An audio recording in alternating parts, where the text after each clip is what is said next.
Hi,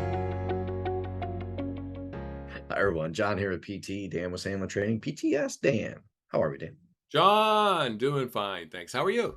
I'm well. Did you ever Good. watch The Honeymooners? Yes.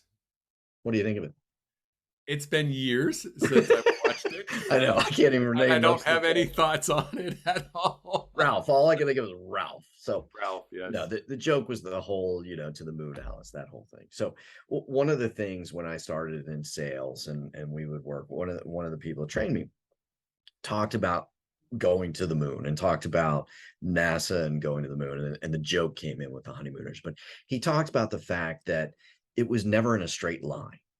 As they would go from Earth, they were constantly making small adjustments to stay on course. And what he talked about was there's always, not always, but there's frequently a lapse in the financial advising space of people that are really good at helping clients make those small adjustments and stay on course versus ones that have clients that stray a little further, and then the course correction is more painful to get back to where they want to go. So can you talk a little bit about the value of that consistent engagement with your clientele, helping them make those small adjustments and understanding that if they don't, that large adjustment can be very painful? I always like the analogy of which would you rather do with your basement? Would you rather just let it fall to be a mess and disarray for 2 years and then spend a whole weekend plus cleaning it? Or would you like to keep it clean just a little bit each day? And I think for Yeah. most part we'd go, well, I won't do it today. I'll keep it clean a little bit tomorrow. And then tomorrow turns into a week and a month. And before we Yep. know it, it's 2 years. Yeah. I think everybody realizes it's better to do a little bit each day. I think we're all there. But then we've got procrastination, we have laziness, we have Yep. busyness. I'm busy doing other stuff. And John, this is magic because it starts with who do we really want to be? Yeah. Do we want to be somebody that has to call our clients up and make major corrections?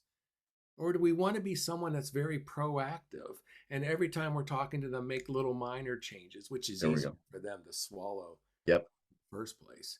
And so the minor stuff's always better. And we all Yeah. know it. It's just, why don't we do it? Well, maybe you need to change the way we think of ourselves.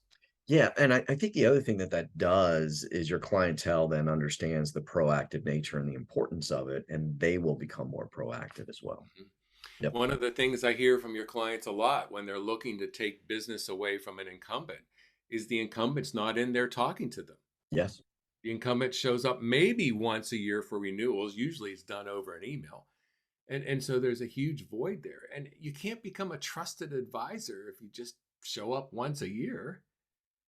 So if you want to keep the account and you Yeah. really want to help the people, you got to talk to them on a regular basis. Yeah. Well, and I think the key that you said there is that trusted advisor mentality. Do they just look at you as the broker or the name on the account, or do they truly value your input and advice and view you in that fashion? And you know that they do when they reach out with a question that has nothing to do with the account that they are servicing today.